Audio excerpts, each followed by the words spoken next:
जाट नेता के बहाने एक तीर से दो निशाने साधने की फिराक में भाजपा विधानसभा निकाय चुनाव में हो चुका है नुकसान। नमस्कार, मैं आपके साथ अंजना और आप देख रहे हैं नेशनल न्यूज नेटवर्क। आइए नजर डालते हैं आज की खास खबर पर। लोकसभा चुनाव से पहले कुंडा मजबूत करने में जुटी भाजपा और राष्ट्रीय लोकदल में नजदीकियों की चर्चा जोरों पर है। पूर्व प्रधानमंत्री चौधरी चरण सिंह की राजनीतिक विरासत संभाल रहे उनके जयंत चौधरी से गठबंधन कर भाजपा उत्तर प्रदेश के साथ पंजाब, हरियाणा और राजस्थान के जाट वोटरों को रिझाने की फिराक में है। जाटों के सर्वमान्य नेता रहे चौधरी चरण सिंह और उनके बेटे चौधरी अजीत सिंह के कारण समाज का बड़ा तबका खुले दिल से जयंत का समर्थन करता है। भाजपा में असमंजस भी। आगामी लोकसभा चुनाव में भाजपा के लिए यूपी सहित 4 राज्यों में जाट समुदाय को साधना बड़ी चुनौती है। पार्टी के पास जाट समाज में ऐसा कोई बड़ा चेहरा नहीं है जिसकी पूरे देश में जाट नेता के रूप में स्वीकार्यता हो। ऐसे में जयंत उनके लिए उपयोगी साबित हो सकते हैं। लिहाजा पार्टी के शीर्ष नेताओं में एक गुट जयंत से गठबंधन करने की पैरवी कर रहा है, वहीं भाजपा में ही एक बड़ा गुट जयंत को शामिल करने के पक्ष में नहीं है। उनका मानना है कि रालोद से गठबंधन का ज्यादा फायदा नहीं होगा, बल्कि पार्टी को अपनी जीती हुई सीटें गठबंधन में उन्हें देनी पड़ेंगी।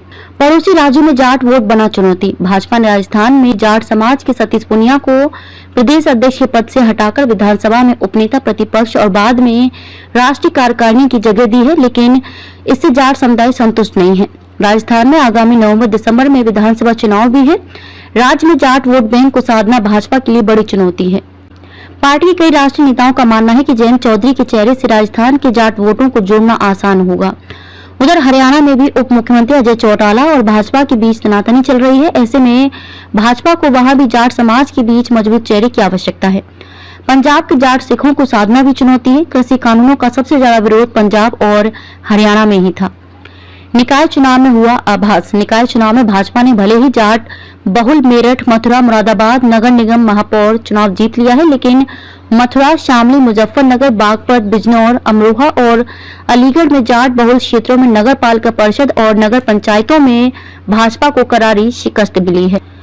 नगर निकाय चुनाव में जाट बहुल सीटों पर बूथवार परिणाम का आकलन करने से स्पष्ट होता है कि जाटों ने भाजपा से दूरी बनाए रखी। उससे पहले खतौली विधानसभा उपचुनाव में भी भाजपा को हार का सामना करना पड़ा था।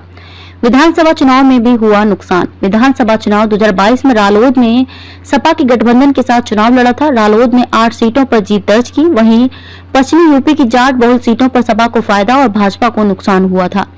आगरा, मथुरा, अलीगढ़, बुलंदशहर, गाजियाबाद, बागपत, मेरठ, शामली, मुजफ्फरनगर, बिजनौर, मुरादाबाद, अमरोहा, संभल, हाथरस लोकसभा क्षेत्रों को जाटों का बहुमूल्य है।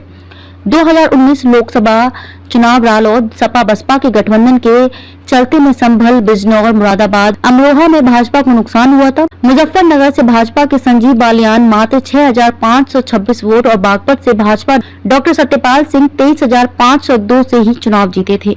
2009 में था एनडीए से गठबंधन। लोकसभा चुनाव 2009 में रालोद ने एनडीए से गठबंधन कर 7 सीटों पर चुनाव लड़ा था। रालोद में बिजनौर, अमरोहा, बागपत, हाथरस और मथुरा में जीत दर्ज की थी। जानकारों का मानना है कि यदि 2024 के लिए भी रालोद का गठबंधन हुआ तो पार्टी वही 5 सीटें गठबंधन में मांगेगी। वहीं भाजपा नेतृत्व बागपत और मथुरा सीट देने पर सहमत हो सकता है। भाजपा के एक पदाधिकारी का कहना है कि रालोद से गठबंधन सीटों के बंटवारे पर ही निर्भर करेगा।